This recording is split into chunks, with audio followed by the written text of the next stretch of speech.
All right, some fluid on the floor, but we have brakes now. So I guess it's a good time to give you a walkthrough of what I've done so far.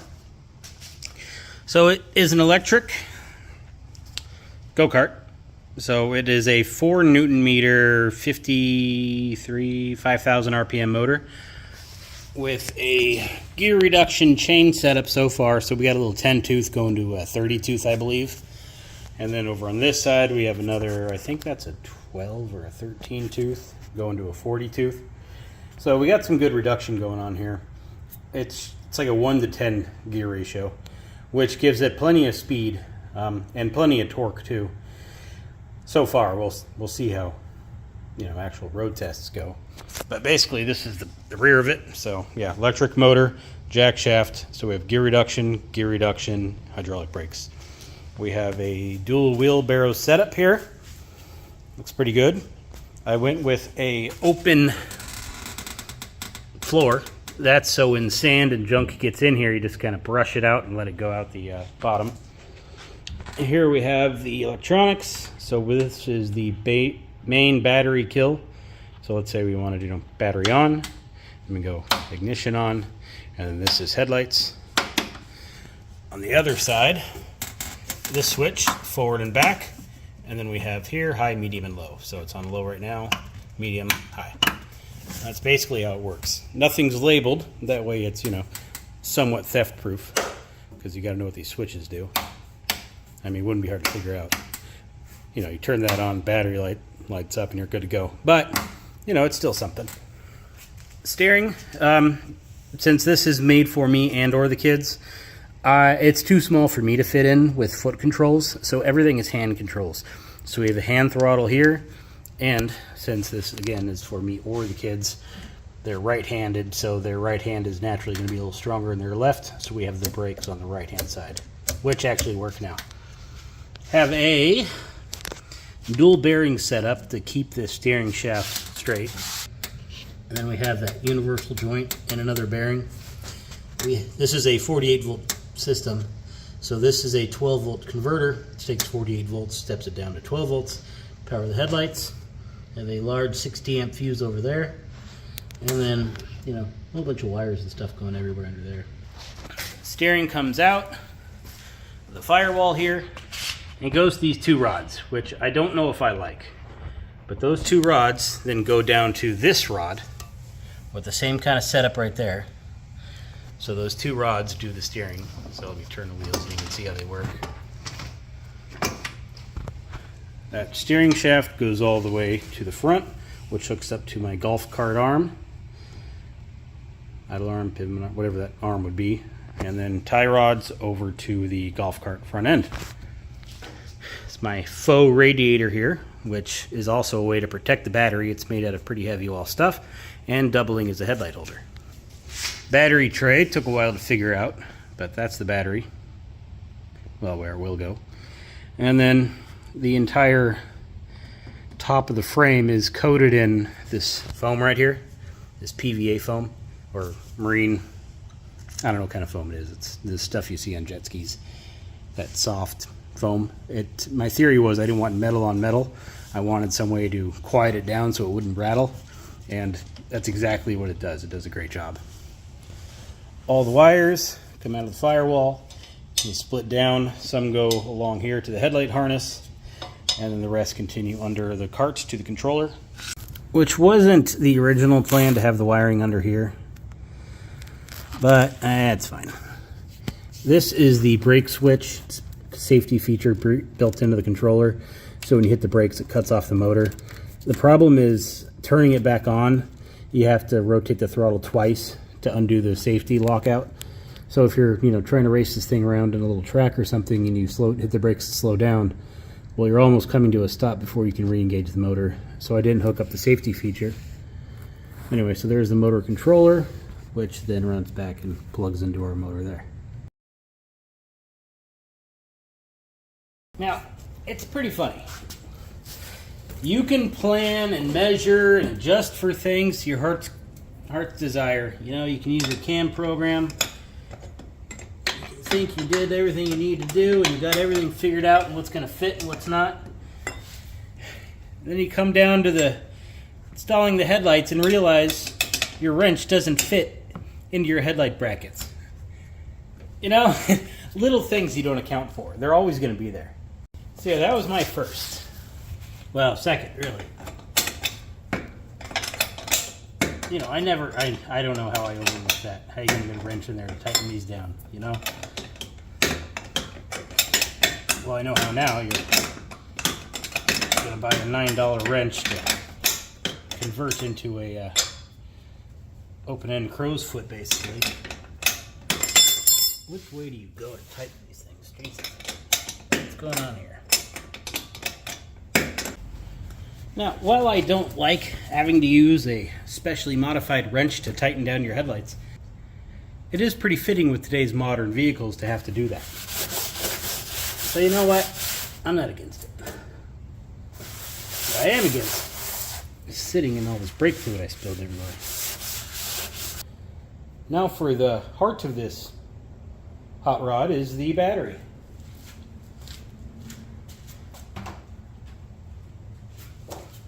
Battery you've seen before. It is my Enjoy bot 65 amp hour self-heating lithium-ion battery. Well, lithium iron phosphate something or other. Yeah, it's a lithium battery. Talk about a good fit in there, huh? Almost like I designed it to fit.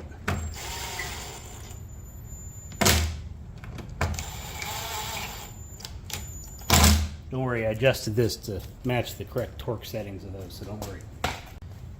Now this battery I got for my electric outboard, but, you know, I've only used that a couple of times, and now it has more purposes. Now, the long-term goal for this battery was to actually use as a battery backup system, so if the power goes out, I still have power to power my well. But, you know, now I wanted to build a go-kart, so the battery needed to go somewhere else. So I'll probably have to pick up another one of these at some point. Anyway, so that's how it fits. I would like to say that using my laser cutter to cut out cardboard templates of the metal I need to cut, what a genius idea. That made this so much easier to make all these weird custom brackets and custom angles. Like the battery brackets there, you know, that wasn't easy. Same with my headlight brackets. You know, there's not much to them, but there really is. The entire front end too, you know, the camber angle here on both ends, and then the angle here, because I wanted it to sit level. So whatever this angle turned out to be needed to coincide with the back. That little piece right there, that took hours to figure out. I need to work on my geometry or something, because it shouldn't have taken me that long. Anyway, the battery in, power it up, ignition on, and the carts are ready to go. At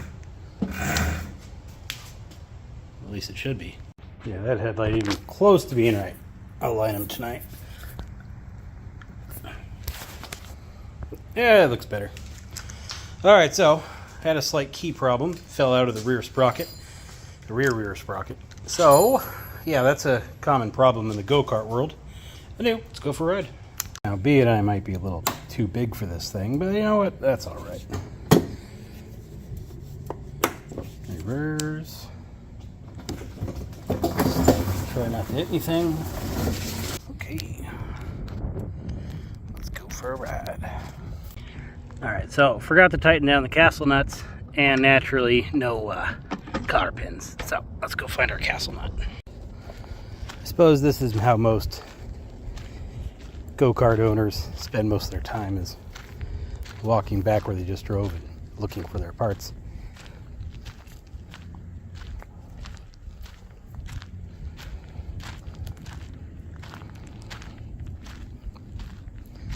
Yeah, this is gonna be fun. Trying to find a pile of needles here. Aha!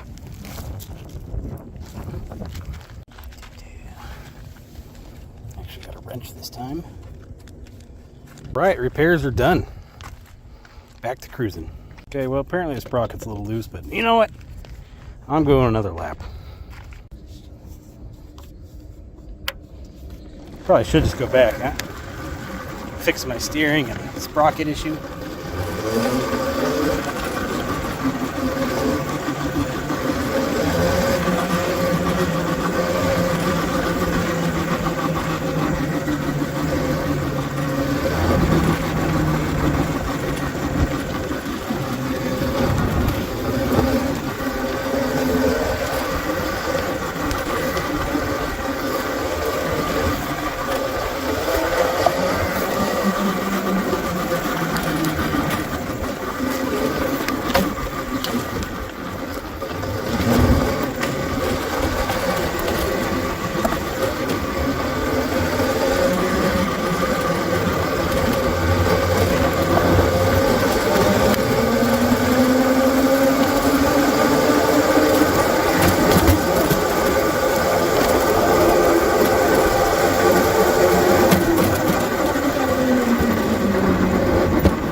drive key again. Figured I'd go on a quick night ride here. Headlights are looking up at the sky. That's pretty funny.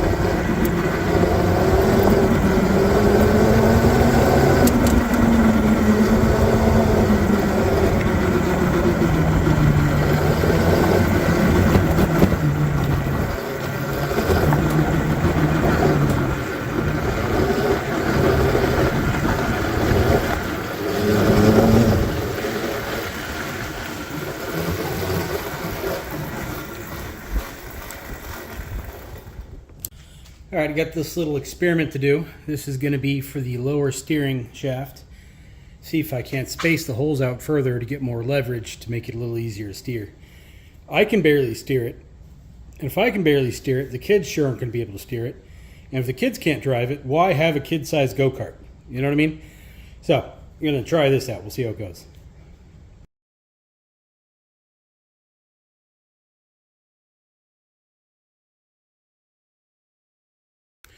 I hate hole saws with a passion, but if you've ever tried to cut an internal radius with a grinder, it's just not going to happen. External, yeah, piece of cake, no problem.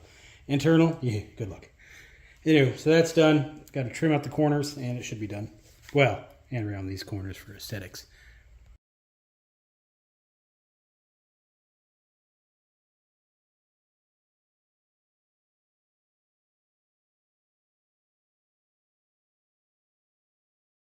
So this should slip right over that lower steering wheel, just like so, bolt on, but give us points further out to hopefully get more leverage and make it easier to steer. That is, I don't know, 9.5 times better. That is very easy to steer. But I don't have full steering anymore. Far from it, because there's not enough travel on the rods. So yeah, that's a problem. But that's why I put more holes in there. Adjust them inwards. See if I can get full steering, at least back-ish.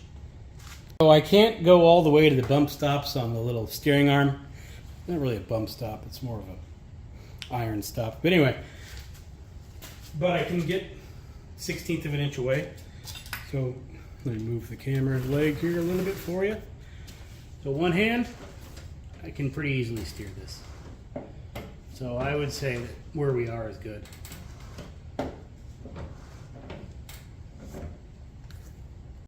Well, the steering, I don't know, multiplier is drying. Need to do something about the lack of a truck bed. And that's going to be solved by this old rust bucket I picked up on Craigslist for 15 bucks. It is an actual radio flyer wagon. What's interesting to me is these are tubeless tires. I tried to get them to seat the bead, and they did, but they just leak everywhere. And the tires are seized onto the axles, so yeah. This thing's pretty junky. But the rusty truck bed isn't rusted through. It'd be a nice addition to the back of this go-kart. The frame, 16 inches wide on the outside. Same as the wagon. But what we didn't account for was that's the top of the lip. One lip to one lip, 16 inches. The inside's more like 14 inches. So you're going to see some of the frame. Ideally, it goes right there, like a normal truck. But it won't. It's going to look like that. And whatever, it's fine. Well, there's the bottom of the steering arm. That's working pretty well. I got to put the jam nuts on. Yeah, I probably don't have to, but yeah, I probably should. I welded the backside of this shaft collar to the steering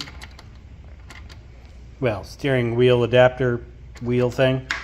Anyway, so these work really well.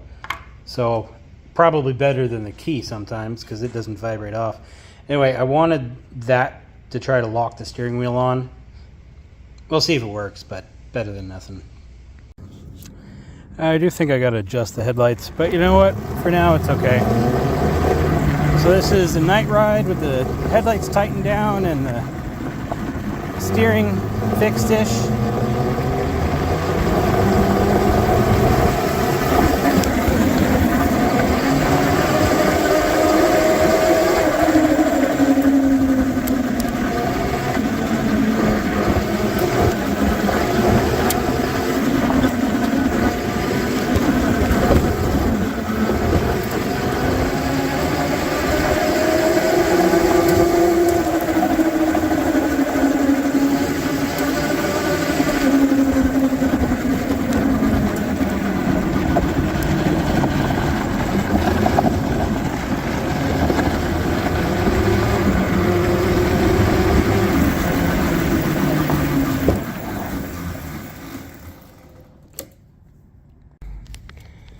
yellow glow from the on light's pretty annoying. But you can slouch down in this thing and it's pretty comfy.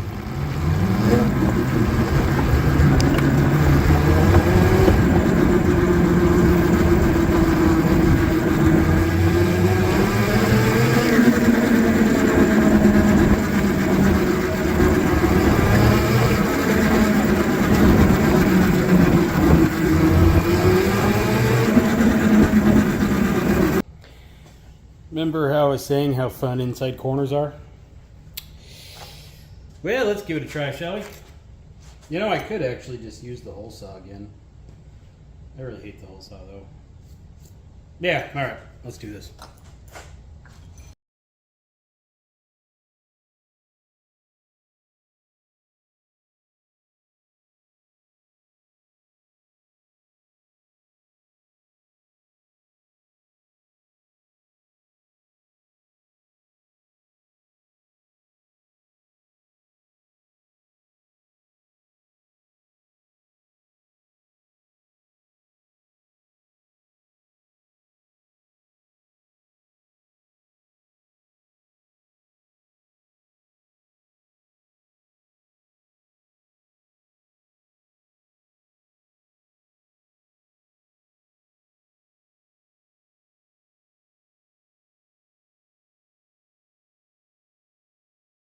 I should have welded this on before I put on this foam in the truck bed.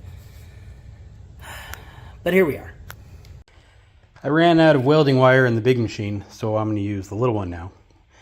I'm not about to drive the 30 minutes, 20, 40 each way, 40 round trip to get more welding wire just to finish this little bracket. So let's see how that goes.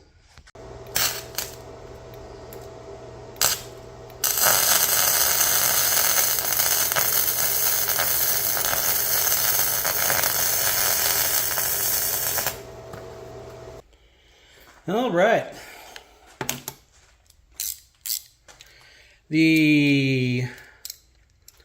That bracket does two things. It's going to hold this light on. Now this is an old vintage, well, not light, but license plate.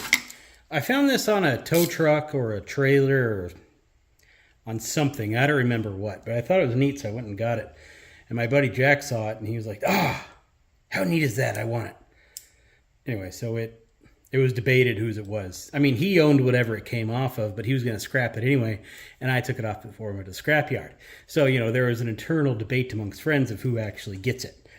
So anyway, we traded it back and forth depending on, you know, if we needed something from each other at the time.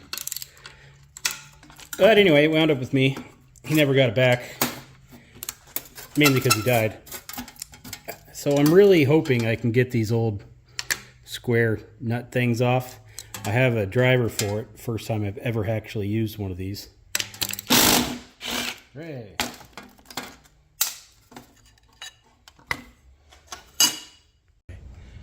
So I wire wheeled the screws, made the threads all nice and, you know, decently pretty, but I didn't chase the nuts. My theory here is that the rust is going to act as some kind of, you know, lock nut. We'll see. So, if you're in California, you may understand this, but it was last registered in 79 on this tag. Imagine the back fees that plate has. Anyway, so this bracket holds up that thing, just kind of give it some look. It doesn't do anything, obviously.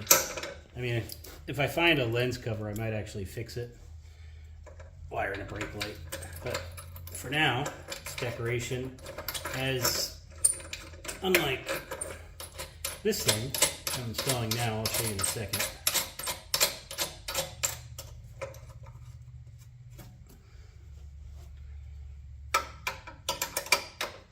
So that is a base for a quick remove LED light wick thing. So it goes there. So this is more of a safety feature for me, really. Just so if the kids want to drive it at night, I can see where they are. You know, if the whip flips around real quick or the whip disappears or something, then I know there's a problem. All right, let's see what this thing looks like at night.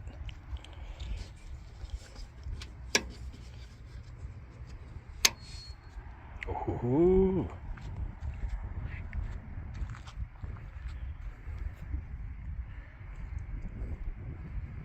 Looking good. Got the headlights adjusted a little too.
There you go.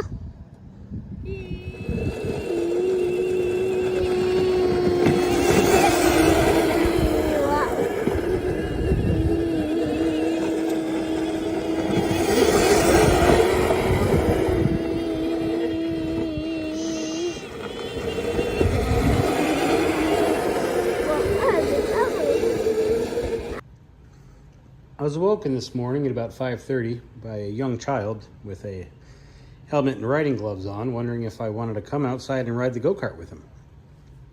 I then discovered he'd already been riding around the go-kart. For how long? Don't know.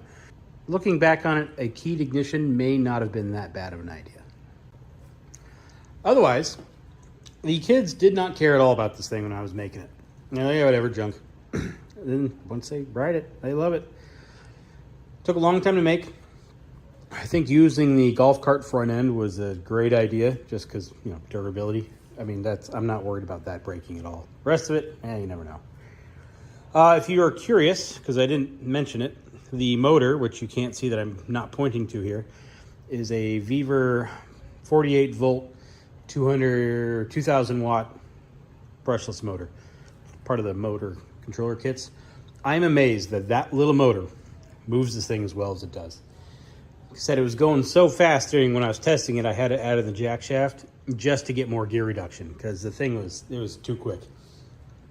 I swapped out that 40 tooth gear for a 60 tooth gear to slow it down and to get more torque, but really to slow it down so the kids can't go crazy.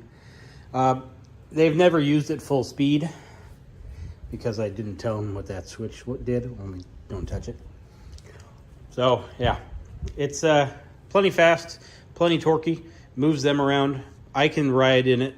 Well, when I showed them how to use it, they were driving it and I was sitting on the truck bed, and it moved both of us without any issues at all. So it's got torque, it's got speed.